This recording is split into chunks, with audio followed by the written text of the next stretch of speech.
Nah, anak-anak, di dalam matematika itu ada yang namanya garis linear.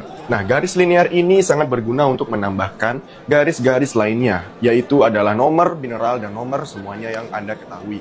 Nah, jadi nanti kalau anak-anak berhitung, itu perlu banget yang namanya linear. Jadi garis 2 ditarik 2 sama dengan 5, 4, 3, 2, 1. Nah, anak-anak, kalian harus mendapatkan PR yang maksimal di bulan ini. Nanti Kalian tidak bisa mengalahkan Raja Uno di kota ini. harus kalian kerjakan di rumah ya. Linearnya tersebut nanti ditambahkan ke Sombong sekali dia. Y sama dengan S. Nah, anak-anak, di dalam matematika ini ada yang namanya garis linear. Nah, jadi garis linear ini adalah garis yang ditambahkan kepada kolom-kolom yang ada di matematika. Jadi kalian itu bisa mendapatkannya dengan garis linear. Nah, ini sangat penting ya anak-anak. Tolong catat di buku kalian masing-masing supaya ulangan nanti keluar kalian bisa menjawab. Jadi Bapak akan kasih beberapa soal hari ini untuk kalian jawab.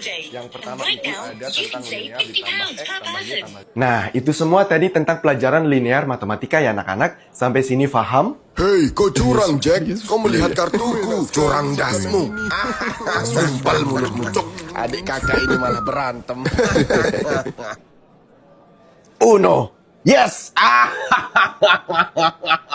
Kalian ini dasar lambat sekali. Hei, ayo kita berkelahi saja, Jim. Aku jamin, urusan berkelahi, aku tidak akan lambat. Bukan begitu maksudku. Kau curang. Ototmu besar sekali, Black. Ya sudah, kalau begitu anak-anak, Bapak cukupkan sampai di sini dulu pelajaran hari ini ya. Selamat pagi. Ayolah, kita main lagi, Black. Aku tidak mau. Kau mengesalkan, Jim. Iya, maaf, Black. Kalian ini. Yeay, jam istirahat. Ayo kita ngerokok di warung belakang. Ayo.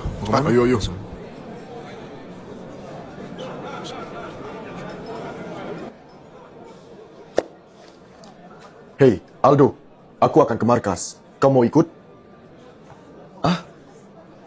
Kamu di luar aja, Lukas. Setelah ini, aku mau cari makan dulu di kantin. Baiklah, aku akan menunggumu di markas. Oke, Lukas. Dua.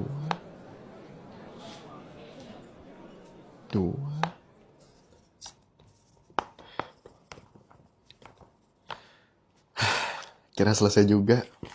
Ayo semuanya, kita ke warung belakang. Ayo.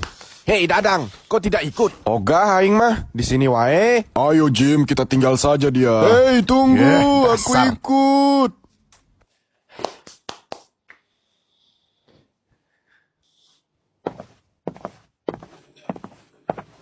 Ayam licis level 5 terpedas tambah 1 juta. Anjing!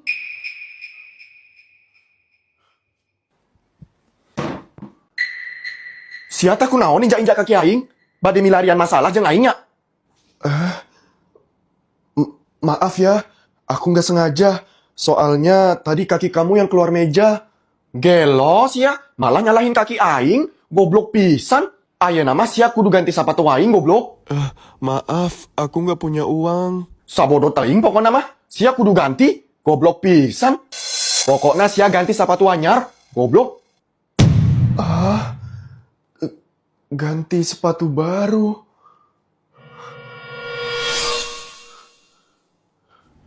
Lanjut part 23. Kalian boleh percaya atau enggak, tapi inilah misteri satu keluarga di Kalideres. Simak videonya baik-baik. Pada hari Kamis, tanggal 10 November 2022 lalu, telah ditemukannya 4 orang mayat di salah satu rumah, perumahan Citra Garden Extension, Kalideres, Jakarta Barat. Keempatnya ditemukan setelah warga sekitar selalu mencium bau busuk saat melewati rumah tersebut. Polisi kemudian mengidentifikasikan keempat mayat tersebut sebagai ayah Rudianto Gunawan, berumur 71 tahun, yang ditemukan di kamar belakang. Kemudian sang ibu, Reni Margareta, berumur 68 tahun, ditemukan di kamar depan bersama anak perempuannya, yaitu Dian Febiana yang berumur 42 tahun. Dan yang terakhir, adik dari Rudianto, yakni Budianto Gunawan, berumur 68 tahun, yang ditemukan di ruang tamu. Selanjutnya, polisi melakukan investigasi untuk mengetahui motif dari kasus ini dan ditemukan fakta bahwa tidak ada tanda-tanda kekerasan atau pembunuhan kepada 4 korban. Tidak ditemukannya juga racun atau sianida di dalam tubuh mereka. Polisi menyimpulkan kalau satu keluarga ini meningsoi secara wajar akibat penyakit yang dialami masing-masing korban. Berikut hasil otopsi yang mengidentifikasikan penyakit dari para korban. Yang pertama, sang ayah, Rudianto Gunawan, meningsoi karena infeksi saluran pencernaan. Yang kedua, sang ibu mengidap penyakit kanker gunung kembar, dan hal ini diketahui dari cairan yang mengandung tamoxifen di dalam tubuh sang ibu. Jadi tamoxifen itu adalah obat untuk kanker gunung kembar, guys. Kemudian sang anak mengidap penyakit radang paru-paru kronis. Dan terakhir, sang paman terkena serangan jantung ketika duduk di sofa ruang tamu. Setelah mendapatkan kalau kasus ini bukanlah kasus pembunuhan, polisi akhirnya menutup penyelidikan dan kasus ini dinyatakan selesai. Tapi tunggu dulu. Banyak netizen yang merasa janggal atas kasus ini. Masa iya sih mereka meningsoinya barengan, tapi gegara penyakit yang berbeda-beda? Bisa pas barengan gitu ya kambuhnya, guys? Sekarang gue akan bahas kejanggalan-kejanggalan yang ada di kasus keluarga Kalideres ini.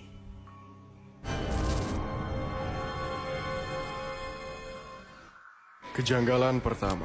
Banyak yang berpendapat kalau keluarga ini tengah menganut suatu sekte atau agama. Seperti tanggapan dari Handoko, seorang trainer investigasi. Ia mengatakan kalau keluarga ini menganut kepercayaan Santara, yaitu kepercayaan dari India yang pengikutnya ini disuruh bersumpah untuk puasa sampai benar-benar meningsoi. Mereka yang mengikuti akan dijanjikan ketenangan dan surga di kehidupan setelahnya. Hal ini didukung dari penemuan polisi yang mendapatkan berbagai macam buku agama, mulai dari Islam, Hindu, Buddha, hingga Kristen di tempat kejadian perkara. Hal ini membuat gue beranggapan kalau keluarga ini sedang mencari kebenaran tentang arti agama melalui buku-buku tersebut. Dan mungkin mereka memilih agama Santara ini sebagai tujuan terakhir mereka. Kemudian, di saat polisi melakukan otopsi, mereka menemukan kalau di dalam lambung para korban ini sudah kosong dari waktu yang sangat lama. Tak terisi minuman dan makanan sama sekali.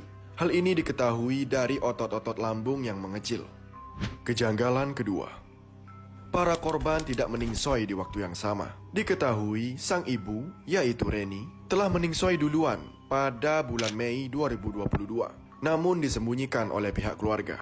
Hal ini dibuktikan oleh suatu kejadian mengerikan yang dialami seorang petugas koperasi. Pada bulan Juli 2022 lalu, Budi, si paman, berniat untuk menjual rumah tersebut melalui jasa maklar rumah. Namun ia selalu tak mendapatkan pembeli. Lalu maklar menyarankan untuk menggadaikan sertifikat ke koperasi simpan pinjam. Si Budi sepakat dan mengadakan pertemuan antara 2 maklar dan 1 petugas koperasi. Sesampainya di rumah itu, ketiga orang ini sudah mencium bau busuk yang luar biasa.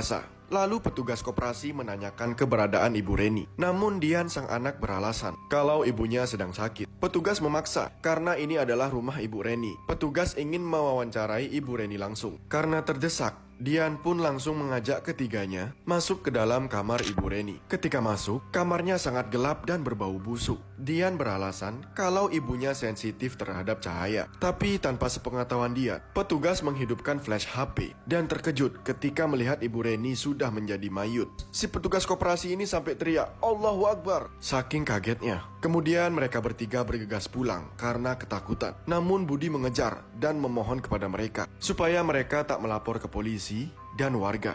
Setelah kejadian itu, Dian dan Budi masih terlihat beraktivitas seperti biasa bersama mayut yang ada di dalam rumahnya.